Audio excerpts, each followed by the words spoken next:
Welcome back to another video. In this video, I'm going to be going over my For Hire deck profile. It finally came in. Just ignore that little sleeve up there. But it finally came in. I was a little upset that I actually didn't get. The box I bought had like almost every For Hire card in it, but like one. Didn't have Philo. But I found a way to work around Philo. I still had one. So, I'm going to be going over deck profile. The extra deck is underdeveloped. I don't have a solid extra deck built.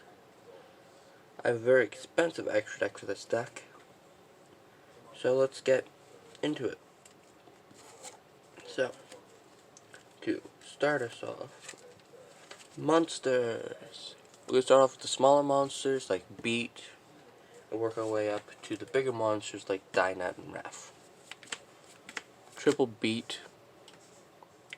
It's the Rhoda of the deck. It's the Oviraptor. Whenever For Hire is special summoned, I can search another one to my hand. What I like about this is it isn't once per turn. Or it's not once per summon, basically. So, like, Oviraptor, once you summon it, it stays on the field. It can't use its effect when another Oviraptor is summoned. Or Stratos, or whatever. Next, we're going to throw out Triple Recon. Destroying that set back row is very useful. Donpa, destroying face up back row is useful. Not as useful, but it still is. And if anything, destroy a monster. Seal. Searches back to the hand. From grave. 2 Bravo, gained all of them 500 attack. 2 Helmer, draw and discard. And 1 Philo, which resurrects from grave. All the effects I just listed is when another For Hire is summoned. Special summoned. All of these monsters have the effect that once per turn, they're all hard once per turn, I can special summon a For Hire monster from my hand. That's all for the smaller monsters. Moving on to the bigger ones, we have Triple Raph. Excavate cards on the top of the deck equal to the number of For Hires you control except itself. So if I control 5, it's including Follow Go in the extra monster zone, then I can excavate 4. Because it would include, not including itself. Next we have Triple Wiz Sage For Hire. Wiz allows you to gain 500 life points. Raph is also monster negation once per turn by discarding a For Hire card. Monster. 1 card For Hire. That's just a real quick. Something I don't like about this archetype is instead of saying For Hire monster, it says monster For Hire. Always gets me confused. But it's whatever. Wiz, when it's summoned, you gain 500 life points. And you can negate spell cards. And for our last For Hire monster, we're running 2 Dyna.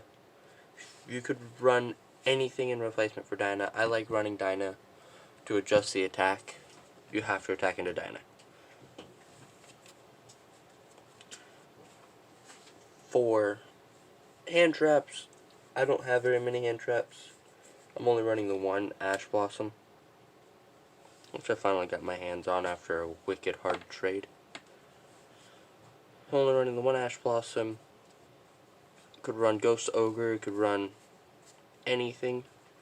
There's a couple cards in here you could take it out if you want to run in the spell traps. If you want to run Triple Ash, if you want to run Triple Ghost. I do actually have Triple Ghost Ogre, but moving on to our spells. Mayhem For Hire. It's the quick effect monster reborn to defense position for Hires, causing their effects to trigger on your opponent's turn as well as your own. And then for our last For Hire spell card, Fandora, the Flying Fortress. It's the field spell. I don't really like the field spell. I'm only running it at 1 for mainly its first effect. When your draw phase, instead of drawing a normal card, you can search any for hire monster to your hand.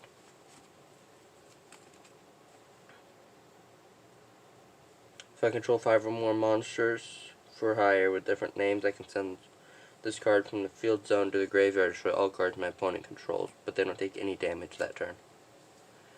So if my opponent has a full field setup, is locking me out of the game, I'll just trigger Fandora.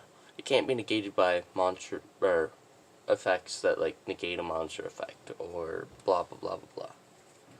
Moving on to the rest of the spells, I decided to run triple Owner's Seal.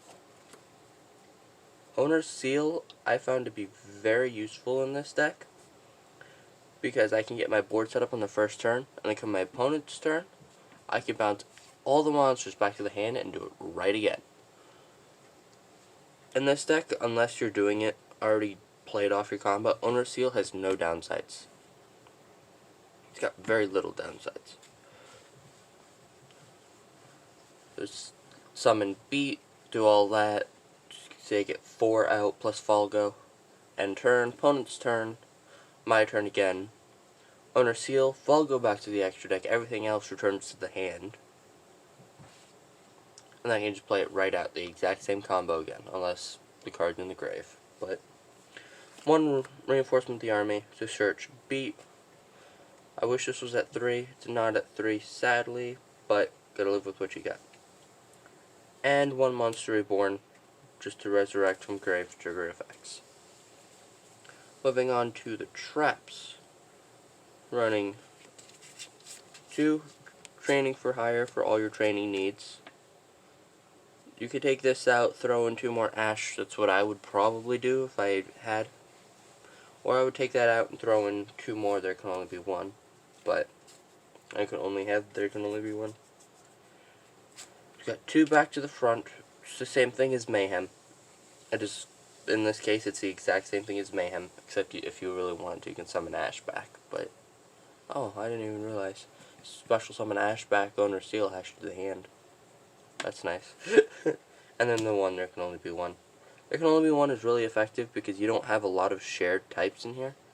You have Falgo with the 2 wind ones, Donput and Scout. Donput and Recon. I can never remember Recon's effect. I've always called it Scout. But Donput and Recon with Falgo. And then there's also Seal with Dyna. Beyond that,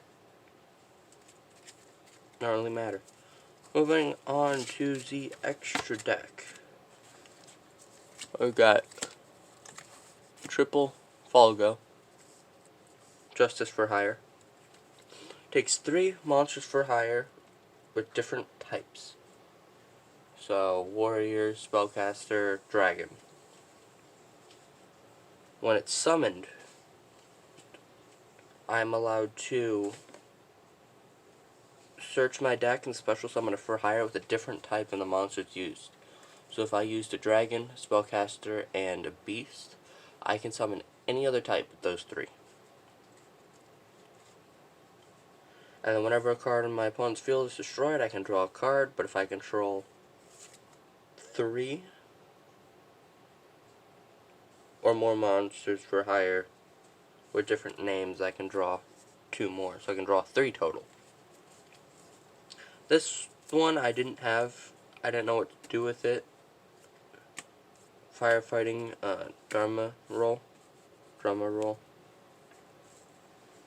I'm not going to be using this. It came with for hires, so it's like, you know what, sure.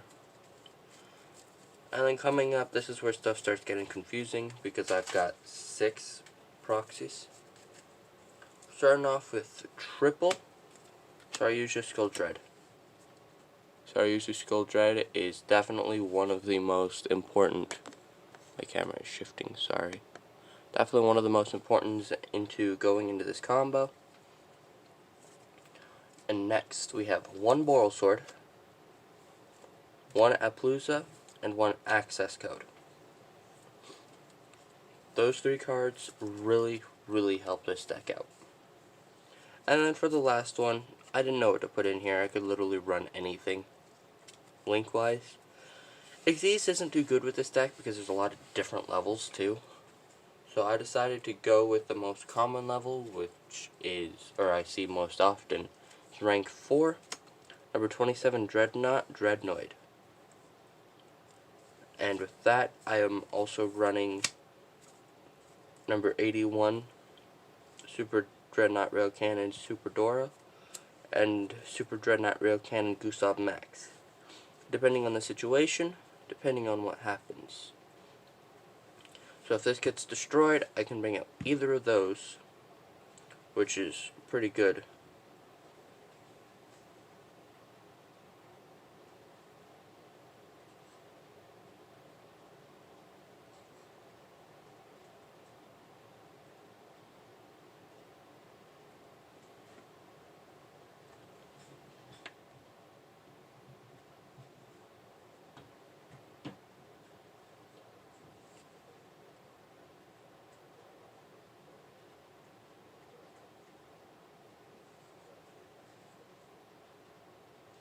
I'm actually going to have to look up the rulings of that card. Looking over it, I just realized that it's, when it gets destroyed by battle, you can bring out one of these two, and then use that as an Xyz material, but it also says transfers materials. But, that's it for this deck profile. I'll see y'all in another video. Peace out.